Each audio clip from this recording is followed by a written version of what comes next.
Exercice numéro 4 de la 8e série.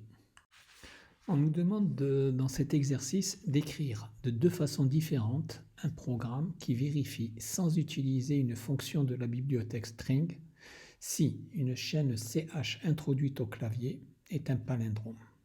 Tout d'abord en utilisant uniquement le formalisme tableau, puis dans un second temps en utilisant des pointeurs au lieu des indices numériques.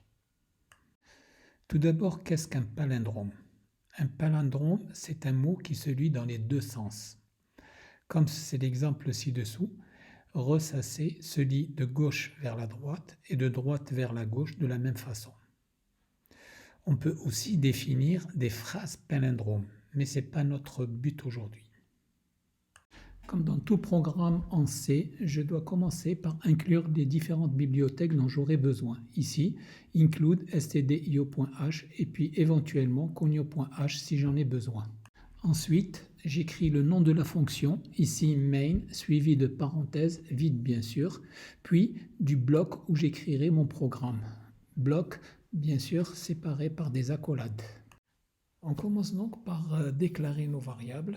Ici, un tableau char A de 30, les pointeurs P1 et P2. P1 qu'on pointe sur le premier élément de notre tableau A.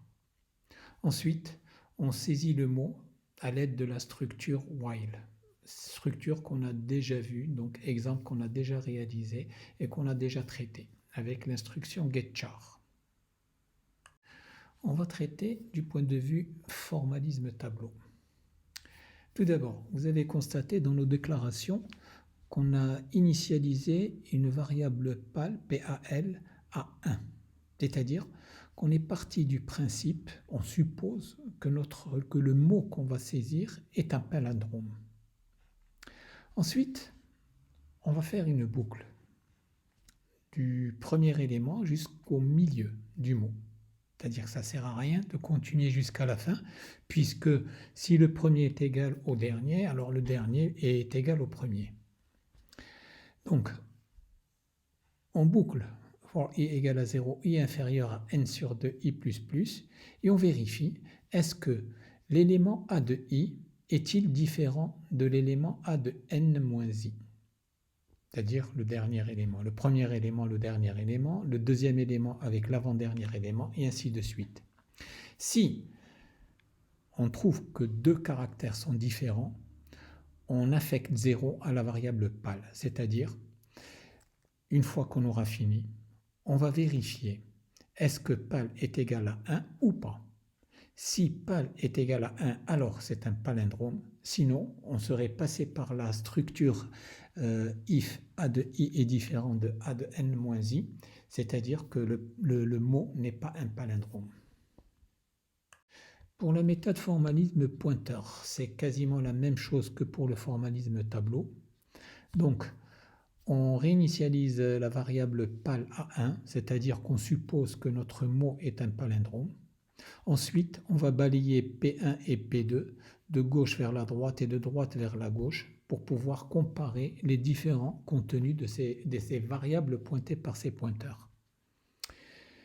If étoile P1 est différent de étoile P2 signifie que le contenu, que la variable, que le caractère qui est pointé par P1 est différent du caractère qui est pointé par P2. Si c'est le cas, s'ils sont différents, on initialise, on affecte 0 à PAL, c'est-à-dire que ce n'est pas un palindrome. Dans cette boucle, on incrémente systématiquement P1 et on décrémente P2, de façon à les faire croiser, à arriver au milieu du mot et les faire croiser. Et de la même façon, à la fin de cette structure while, si PAL est égal à 1, alors c'est un palindrome. Sinon, ce n'est pas un palindrome. La correction de cet exercice se trouve dans S8E4.c dans le répertoire S8. Je vous souhaite bon courage.